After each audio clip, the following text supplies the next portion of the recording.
Hello and welcome to our detailed financial breakdown. Today, we are diving deep into a critical decision for any homeowner: the choice between a 15-year mortgage and a 30-year mortgage. Specifically, examining the total interest paid versus the crucial aspect of monthly cash flow using exact numerical comparisons. This is the same payment test scenario. We will establish a baseline loan amount. Let's assume a principal of $300,000, a very common figure in today's housing market.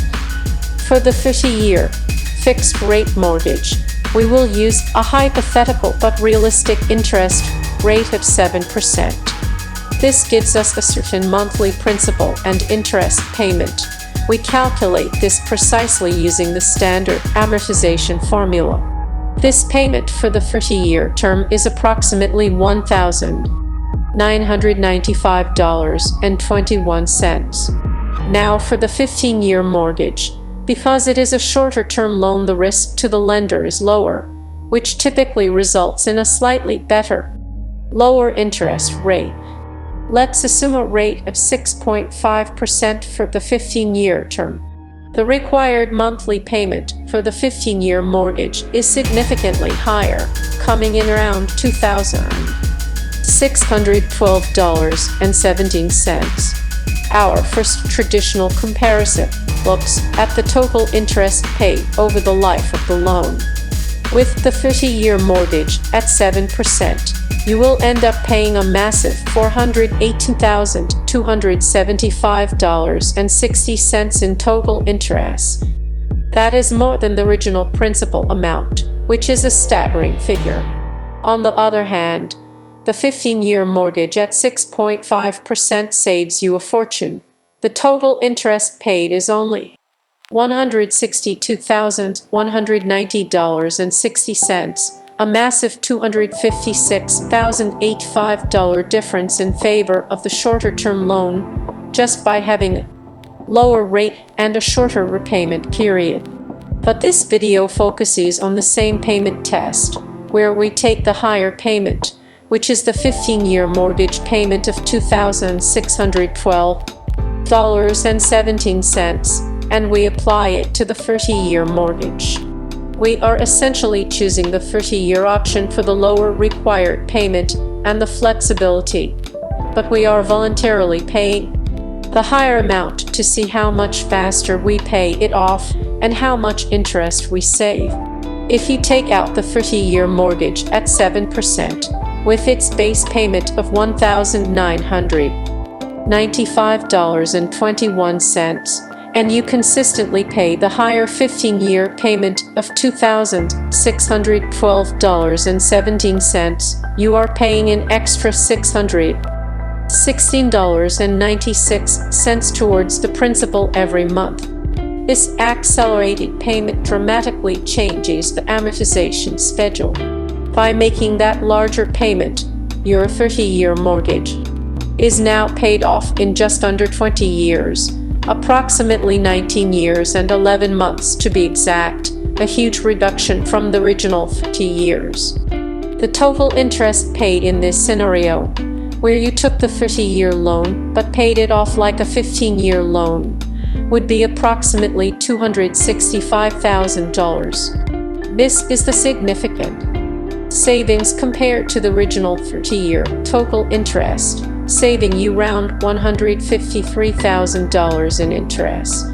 However, compare that to the true 15-year mortgage with the 6.5% rate, where the total interest was only $162,190. You still end up paying over $100,000 more in interest with the same payment test on the 30-year loan, due to its higher initial interest rate of 7% versus 6.5%. This is the key takeaway. The same payment test on the 30-year mortgage does not fully replicate the benefits of a true 15-year mortgage. You pay off the loan much faster, but you'd still incur much more interest, because the starting interest rate is higher. So what is the actual trade-off? it comes down to cash flow flexibility versus guaranteed maximum interest savings. The 15-year mortgage locks you into the higher payment for the full term. If you lose your job or have an unexpected expense, you must still make that $2,612 payment. There is no flexibility. The 30-year mortgage with the same payment test offers a safety net. You have the contractual minimum payment of $1,995. So if times get tough, you can revert to the lower payment, protecting your cash flow and avoiding default. You pay more interest overall, but you gain critical financial flexibility and peace of mind. Ultimately, choosing between the 15-year and the 30-year with the accelerated payment strategy is a deeply personal financial decision, weighing the enormous guaranteed long-term interest savings of the 15-year loan against the short-term financial flexibility and safety net provided by the 30-year loan. Even if you consistently pay extra, for those with extremely stable income and a high risk tolerance, the 15-year loan is a clear winner for wealth building, saving hundreds of thousands in interest. For those who prioritize monthly cash flow flexibility and the safety of a lower contractual payment, the 30-year mortgage with the option to pay extra offers the best compromise. You must run your own exact numbers, considering your specific interest rate quotes, and then choose the path that aligns best with your financial goals and your comfort level for risk. For the benchmark 30-year fixed mortgage, we shall assign a 7.0% annual interest rate, a rate commonly available for well-qualified borrowers. Applying the standard mortgage amortization formula, which calculates the constant periodic payment required to fully pay off the debt by the end of the term, we determine the mandatory monthly principal and interest payment for this 30-year loan is $1,995.21, a figure which locks in your minimum housing expenditure for 3 decades. Next, we analyze the 15-year fixed mortgage, which, owing to its accelerated repayment schedule and reduced risk exposure for the lender, typically commands a lower interest rate. We will use the 6.5% annual interest rate for this term. The obligatory monthly principal and interest payment here is substantially higher, calculated precisely as $2,612.17.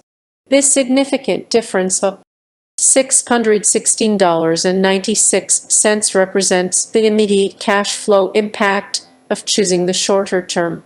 The first traditional comparative analysis focuses solely on the total cumulative interest paid over the life of the loan, ignoring cash flow for the moment. The 30-year mortgage, with its 7% rate, will demand an astonishing total interest payment of $418,275.60 over its full term, meaning the borrower pays nearly 140% of the original principal in interest alone. A stark reality of long-term debt. In stark contrast,